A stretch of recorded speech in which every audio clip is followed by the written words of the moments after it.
日本が戦争に敗れ没落した貴族の一家。母は病に倒れ、弟は自殺。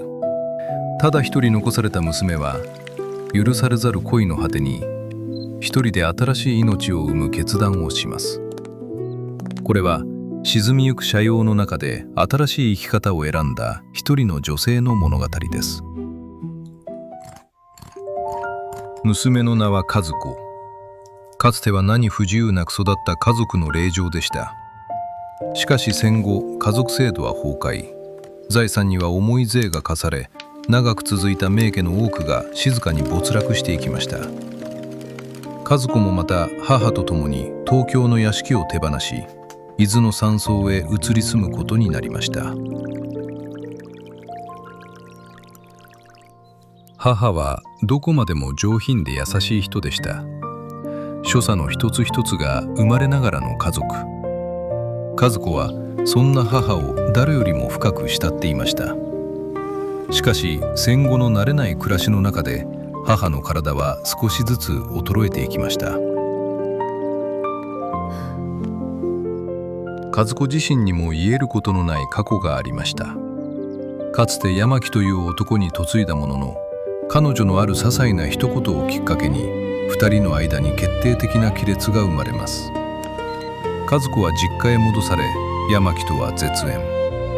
身ごもっていた駒でも死産となり、彼女は全てを失ってしまったのです。そんなある日、戦地で命を落としたと思われていた弟の直次が伊豆の山荘へ帰ってきます。高等学校の頃から文学に傾倒し、ある小説家への憧れから麻薬に手を染めた直次。戦地でもアヘン中毒に陥り、帰還した今もなおすっかり荒れ果てていました。直次が憧れていた小説家、それが上原という人物でした。元麻薬中毒者で今なお妻子の待つ家にはほとんど帰らず、直次と酒場を渡り歩いては酒と女に溺れる大敗した男でした。和子が上原と出会ったのは6年前。当時直次は薬代の工面に追われ、母や和子に金を無心していました。和子は自分の首飾りやドレスを売り払っては金を上原のもとへ届けました。すると上原は彼女を酒場へ連れ出し、帰り道で不意に口づけをします。あまりに突然のことで和子はただ驚くばかりでした。あれから6年、あの日の記憶は消えるどころか、和子の胸の奥で密かに育ち続けていました。やがて彼女は書棚の隅に見つけた一冊の革命思想に心を奪われます。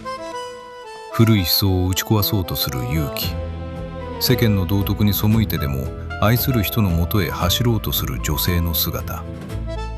和子は確信します。人間は恋と革命のために生まれてきたのだと。和子は上原に手紙を書きました。たとえ日陰の身になっても構わない。あなたの子供が欲しい。胸の奥が焼け焦げるほどの思いを3度にわたって綴ります。しかしどれほど待ち続けても上原から返事が届くことはありませんでした。その頃、母の体は日に日に弱っていました。母が患ったのは肺結核。すでに医師の手に負えないほどの状態でした。そして秋の静かな黄昏、母は和子と直次に見守られながら静かに息を引き取りました。その死に顔は聖母マリアのように気高く美しいものでした。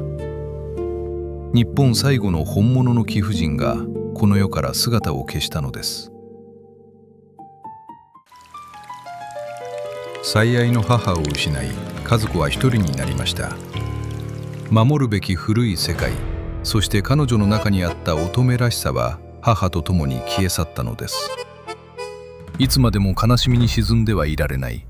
自分の手で新しい生き方をつかみ取らなければならない。戦闘開始。和子は自ら上原に会いに行くことを決意します。和子は東京へ向かい上原の家を訪ねました。そこにいたのは上原の妻と12、3ほどの娘。この人たちがいつか自分を敵として憎むことになるのだろうか。和子の心は激しく揺れました。それでも彼女は上原を求め、妻に教えられた酒場を一軒ずつ訪ね歩きました。そしてその夜、和子は酒と支援に満ちた店の奥にようやく上原の姿を見つけます。しかしそこにいたのは6年前とは別人のように荒れ果て黄色くむくんだ男の姿でした。何を書いてもバカバカしくて仕方がない。生きていることが悲しいから死ぬ気で酒を飲んでいるのだというのです。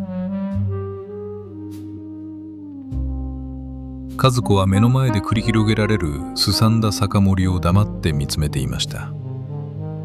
この人たちは間違っている。そう思う一方で、こうでもしなければ生きていけないのかもしれないとも考えます。彼らもまた生き抜くために必死にもがいている。その姿を簡単に憎むことはできませんでした。生きていること、生きていること。ああ、それは何というやりきれない息も絶え絶えの大事業であろうか。その夜、上原は知人の家に和子の寝床を用意しました。ところが帰ったはずの上原がいつの間にか彼女の懐へ忍び込んできます。和子は声を上げることもできぬまま、およそ1時間必死に抗い続けました。しかし次第に力は尽きていく。こうしなければご安心ができないのでしょう。二人は一夜を共にしました。夜明け前、和子は隣で眠る上原の顔をじっと見つめます。死人のような顔、疲れ果てた犠牲者の顔。その顔がこの世にまたとないほど美しく思えてならない。落胆した心の底にも6年間抱き続けた思いはまだ消えていませんでした。憎い人、ずるい人、それでも私の人。和子は上原の髪をそっと撫で、額に口づけをしました。その頃、伊豆の山荘では直次が一人自ら命を絶とうとしていました。せめて姉だけは苦しめたくない。直次は和子が家を空けたこの夜、今こそ実行する時だと腹をくくったのです。母が息を引き取った部屋で直次は一通の遺書を書き残しました。そこには誰にも理解されることのなかった彼の孤独な半生が綴られていました。高等学校に入った頃、直次は貴族の仲間から距離を置き、民衆の中へ溶け込もうとしていました。貴族が崇められる時代などとうに終わっている。それなのに未だ高慢な態度を崩さない同族の姿に嫌気がさし、彼はあえて下品で乱暴に振る舞いました。しかしどれほど願おうとも生まれ育った貴族の気質は消えず、壁ができてしまう。直次は誰とも心から打ち解けることができませんでした。姉さん、貴族に生まれたのは僕たちの罪でしょうか。直次が生涯唯一愛することができたのはある洋画家の妻でした。しかし相手は人妻。加えて直次は道徳以上にその狂気じみた夫の存在が恐ろしく、思いを告げることすらできませんでした。忘れようと幾人もの女と遊び続けても他の誰かを愛することはできない。姉さん、死ぬ前にたった一度だけ書かせてください。彼女の名前はスガちゃん。それは直次が生涯忘れることのできなかった女性の名前でした。僕は自分がなぜ生きていなければならないのか、それが全然わからないのです。人間には生きる権利があると同様に死ぬる権利もあるはずです。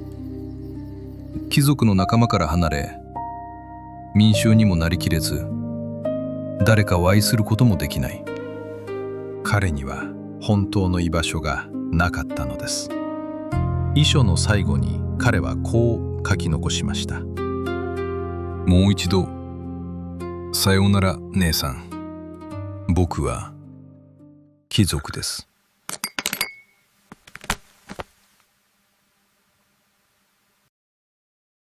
直次の死から1ヶ月。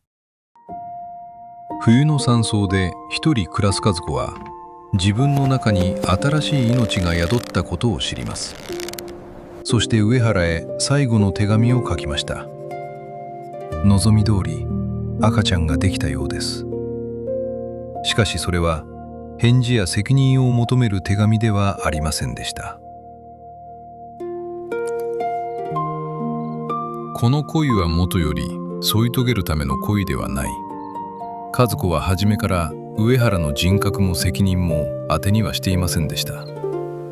彼女が求めたのはただ愛する男の子を産み、自らの手で育てること。それこそが恋の成就であり、古い道徳に対する革命だったのです。手紙の最後に和子は一つだけ奇妙な願いを書き添えました。生まれた子をたった一度だけ上原の妻に抱かせてほしい。そしてこの子を直次の子供だと告げさせてほしい。